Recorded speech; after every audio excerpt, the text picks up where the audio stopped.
اسلامی تاریخی اور عبرتناک کہانی۔ آج ہم سنیں گے ایک ایسے شخص کی داستان جس نے حضرت موسی کی پوری قوم کو گمراہ کر دیا۔ قصہ سامری جادوگر۔ کیا اب جانتے ہیں کہ حضرت موسی کی قوم کو گمراہ کرنے والا سامری کون تھا؟ ایک ایسا شخص جسے بچپن میں حضرت جبرن نے پرورش دی، لیکن بڑا ہو کر وہی شخص بنی اسرائیل کو بچھڑے کی عبادت پر لگا گیا۔ کیسے ایک انسان فرشتوں کی نگرانی میں پل کر بھی گمراہ ہو گیا، اور کیسے اس نے پوری قوم کو شرک میں مبتلا کر دیا۔ یہ سامری جادوگر کی وہ عبرتناک کہانی ہے جو ہمیں سکھاتی ہے کہ اگر دل میں نفاق ہو تو انسان ہدایت کے درمیان رہ کر بھی گمراہ ہو جاتا ہے۔ آئیے سنتے ہیں سامری جادوگر کی حیران کن اور سبق آموز داستان۔ سورجا اکائے بادشاہ کے کسی خوفناک حکم کے منتظر تھے کہ اچانک پرہیبت دربار کے وحشت زدہ ماحول میں فرعون کی غضب ناک آواز گونجی، بنی اسرائیل کے تمام نوزائیدہ اور پیدا ہونے والے لڑکوں کو ذبح کر دیا۔ کوئی لڑکا زندہ باقی نہ بچے۔ حکم شاہی کی فوری تعمیل کے لیے درباریوں کی دوڑیں لگ گئیں۔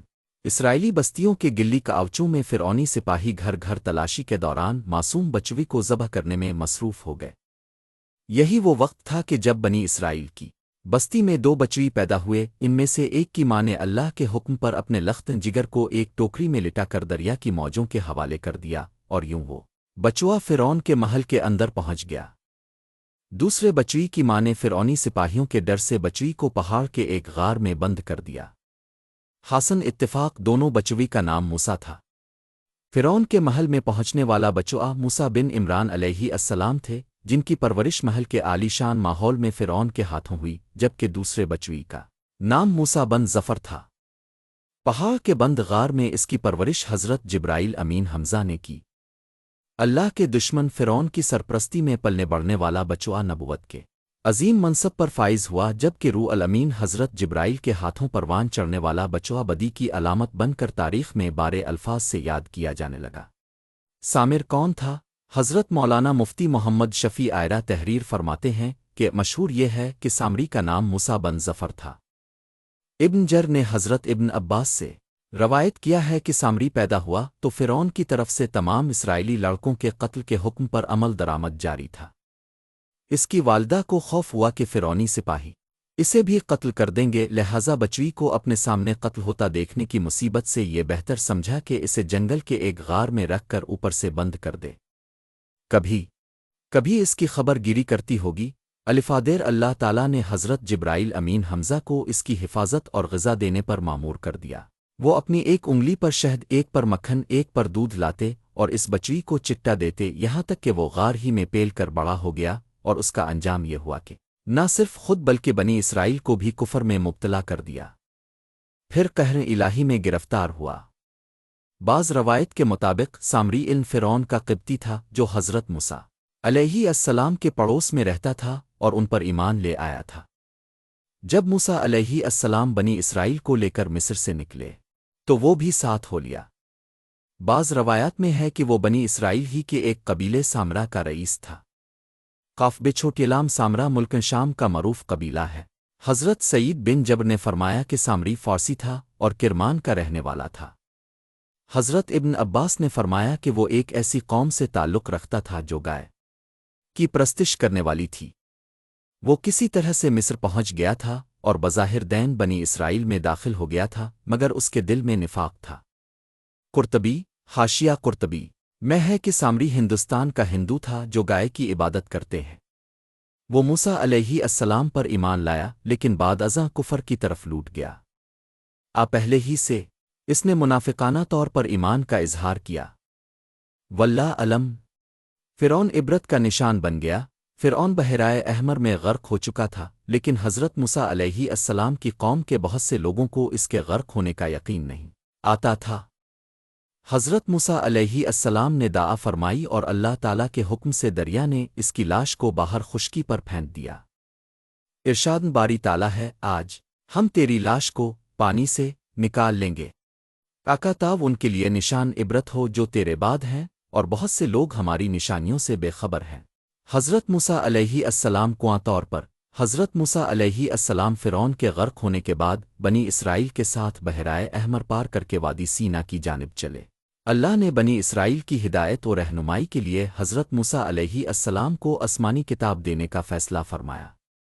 اور انہیں 30 راتوں کے لیے کنواں طور پر بلا لیا، جنہیں مزید 10 راتوں کے اضافے کے ساتھ 40 راتیں کر دیا۔ حضرت موسیٰ علیہ السلام نے کنواں طور پر جانے سے پہلے اپنے بھائی حضرت ہارون علیہ السلام کو اپنا جانشین مقرر کر دیا تھا۔ وہ بھی اللہ کے نبی تھے۔ حضرت ہارون علیہ السلام بنی اسرائیل کو واعظ و نصیحت فرماتے رہتے تھے۔ ایک دن انہوں نے فرمایا، اے بنی اسرائیل، تم لوگ جب مصر سے نکلے تھے تو تمہارے پاس فرعونی قوم کا بہت سا زیور امانت اور آریت کے طور پر محفوظ ہے، جبکہ تمہارے اپنے پاس بھی بہت سا زیور موجود ہے۔ قبطیوں کا سونا چاندی تم لوگوں پر حلال نہیں ہے اور نہ ہی اسے واپس کیا جا سکتا ہے، چنانچہ میرا مشورہ ہے کہ اس حرام کے مال سے ہم سب کو جان چھوڑوا لینی چاہیے۔ پھر انہوں نے ایک گہرا گڑھا کھودا اور سب کے زیورات اس گڑھے میں دفن کروا دیے۔ سامر نے بچھڑا تیار کر لیا۔ سامری جادوگر یہ سب کچھ دیکھ رہا تھا، چنانچہ جب رات کے آخری پہر قوم گہری نیند سو گئی تو وہ خاموشی سے اس جگہ پہنچا اور تمام زیورات اکٹھا کر کے اپنی کھولی میں لے آیا اور اسے پگھلا کر گائے کا ایک بچھڑا بنانے میں مصروف ہو گیا۔ سامری نے حضرت جبرائیل علیہ السلام کے گھوڑے کے سموں کے نیچے کی مٹو بھی اس میں شامل کر دی۔ یہ مٹو اس نے چپکے سے اس وقت لی تھی جب حضرت جبرائیل علیہ السلام بنی اسرائیل کو دریا پار کروا رہے تھے۔ بچھڑا جب تیار ہو گیا تو اس کی خاصیت یہ تھی کہ جب اس میں ہوا داخل کرتے تو یہ بیل کی آواز نکالتا۔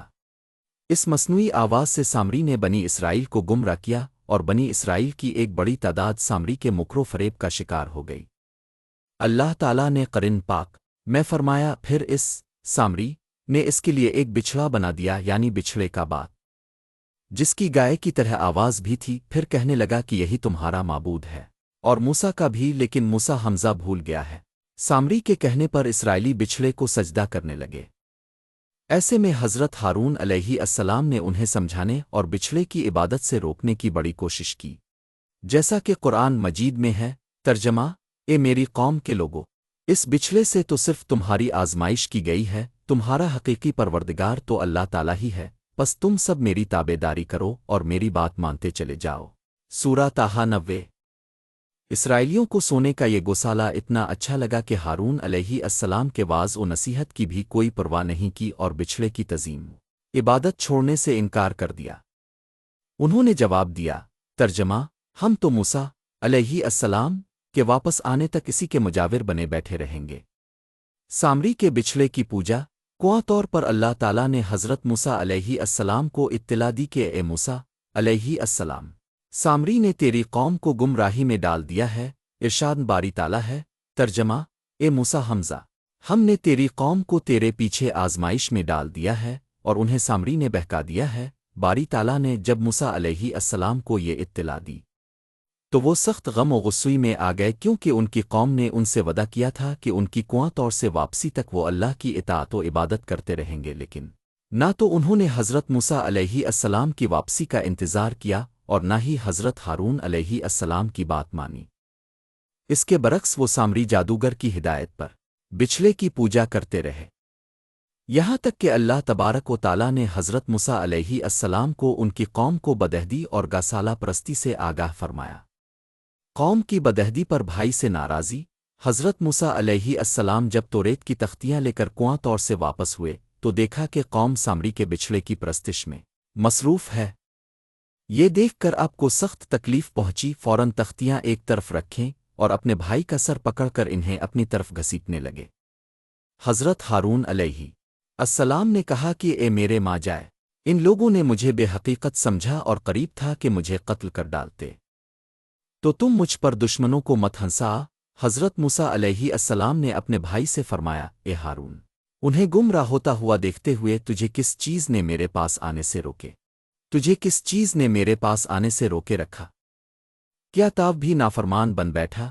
اس وقت حضرت موسیٰ علیہ السلام نے نہایت غصے کی حالت میں اپنے بھائی کی داڑھی اور سر پکڑ کر جھنجھوڑا اور پوچھا، جس پر حضرت ہارون علیہ السلام نے انہیں اتنا سخت رویہ اپنانے سے روکا۔ ارشاد باری تعالیٰ ہے۔ ترجمہ: ہارون علیہ السلام نے کہا، اے میرے ماں جائے بھائی، میری داڑھی نہ پکڑ اور سر کے بال نہ کھینچ۔ مجھے تو صرف یہ خیال دامن گیر ہوا کہ کہیں اب یہ نہ فرمائیں کہ تاو نے بنی اسرائیل میں تفرقہ ڈال دیا اور میری بات کا انتظار نہ کیا۔ سامری سے سخت لہجے میں باز پارس بھائی ہارون علیہ السلام سے باز پاس کے بعد اب باری تھی سامری کی، جو سر جھکائے قریب ہی کھڑا تھا۔ حضرت موسیٰ علیہ السلام سامری کی جانب متوجہ ہوئے اور سخت لہجے میں پوچھا، سامری، تیرا کیا معاملہ ہے؟ تاونے قوم کو بات پرستی پر کیوں لگایا؟ اس نے جواب دیا، میں نے ایسی چیز دیکھی جو اوروں نے نہیں دیکھی، تو میں نے فرشتے کے نقش پاسے مٹو کی ایک مٹھی بھر لی، پھر اسے بچھڑے کے قالب میں۔ اس طرح میرے دل نے اس بات کو میرے لیے اچھا سمجھا۔ حضرت جبرائیل امین حمزہ کو دیکھنے کے تعلق سے ایک روایت یہ ہے کہ جس وقت بنی اسرائیل دریا پار کر رہے تھے تو حضرت جبرائیل امین حمزہ ان کی مدد کے لیے اپنے گھوڑے پر سوار وہاں موجود تھے۔ دوسری روایت یہ ہے کہ دریا پار ہونے کے بعد حضرت موسیٰ علیہ السلام کو کنواں طور پر آنے کی دعوت دینے کے لیے حضرت جبرائیل امین حمزہ گھوڑے پر سوار ہے کر تشریف لائے تھے۔ ایک روایت حضرت ابن عباس بیان فرماتے ہیں کہ سامری کی پرورش خود حضرت جبرائیل امین حمزہ کے ذریعے ہوئی تھی، جس وقت اس کی ماں نے اسے غار میں بند کر دیا تھا۔ حضرت جبرائیل امین حمزہ روزانہ اسے غذا دینے آتے تھے، وہ ان سے مانوس تھا اور انہیں پہچانتا تھا جبکہ دوسرے لوگ نہیں پہچانتے تھے۔ بیان القرآن سامری کے دل میں شیطان نے یہ بات ڈالی کہ حضرت جبرائیل امین حمزہ کے گھوڑے کے قدم جس جگہ پڑتے ہیں وہاں کی مٹو میں حیات و زندگی کے خاص اثرات ہوتے ہیں، یہ مٹو اٹھا لی جائے۔ چنانچہ سامری نے وہ مٹو اٹھا لی۔ ہاہے اس بات کا بھی تذکرہ ملتا ہے کہ سامری نے حضرت ہارون علیہ السلام سے بھی دعا کروائی تھی کہ میں اپنے ہاتھ میں ہے، شرط یہ ہے کہ آپ یہ دعا کر دیں کہ جو میں چاہتا ہوں اس میں ڈالتا وہ ہو جائے۔ حضرت ہارون علیہ السلام اس کے نفاق اور گسالہ پرستی سے واقف نہ تھے، لہذا دعا کروا دی اور اس نے وہ نشان قدم کی خاک اس میں ڈال دی، تو حضرت ہارون علیہ السلام کی دعا سے اس میں حیات کے اثر پیدا ہو گئے۔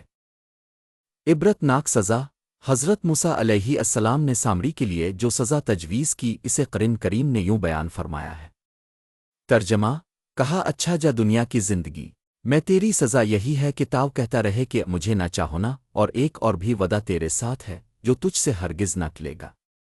اور اب تاؤ اپنے اس معبود کو بھی دیکھ لینا جس کا تاؤ اعتکاف کیے ہوئے تھا، ہم اسے جلا کر ریزہ ریزہ کر کے دریا میں اڑا دیں گے۔ اور پھرا ایسا ہی ہوا، وہ ایسی خطرناک بیماری میں مبتلا ہو گیا کہ ساری عمر یہی کہتا رہا کہ مجھ سے داور رہو، مجھے نہ چاہونا، اس لیے کہ اسے چاہتے ہی چائے پینے والا اور سامری دونوں شدید بخار میں مبتلا ہو جاتے۔ اس لیے جب وہ کسی انسان کو دیکھتا تو فوراً چیخ اٹھتا لامساس، پھر وہ انسانوں کی بستی سے نکل کر جنگل میں چلا گیا، جہاں اس نے جانوروں کے ساتھ حیوانوں کی طرح زندگی گزاری اور یوں عبرت کا نمونہ بنا رہا۔ گویا دنیا میں لوگوں کو گمراہ کرنے کے لیے جو شخص جتنا زیادہ مکر و فریب، جھوٹ، فراڈ اختیار کرے گا، دنیا و آخرت میں اس کی سزا بھی اسی حساب سے شدید تر اور نہایت عبرت ناک ہوگی۔ سامری نام ہے قومیت۔ تفرن ماجدی میں مولانا عبد الماجد دریابادی تحریر کرتے ہیں کہ بعض محققین کے نزدیک السامرا بنی اسرائیل کے قبائل میں سے ایک قبیلہ تھا اور سامری کا تعلق اس قبیلے سے تھا۔ مولانا ابوالکلام آزاد ترجمان القرآن میں لکھتے ہیں کہ قیاس یہ کہتا ہے کہ سامری سے مراد سمیری قوم کا ایک فرد ہے، اور سمیری کا عربی میں قدیم نام سامری تھا۔ سمیری قبائل کا اصل وطن عراق تھا، مگر یہ لوگ داور تک پھیل گئے تھے۔ مصر سے ان کے تعلقات 1000 سال قبل مسیح سے تھے۔ معلوم یوں ہوتا ہے کہ اس قوم کا ایک فرد بنی اسرائیل میں مقیم تھا۔ خود قرآن نے بھی اسے السامری کے نام سے پکارا، جس سے صاف پتہ چلتا ہے کہ یہ نام نہیں قومیت کی جانب اشارہ ہے، یعنی وہ شخص اسرائیلی نہیں بلکہ سامری تھا، لیکن بنی اسرائیل کے ساتھ مصر سے نکل آیا۔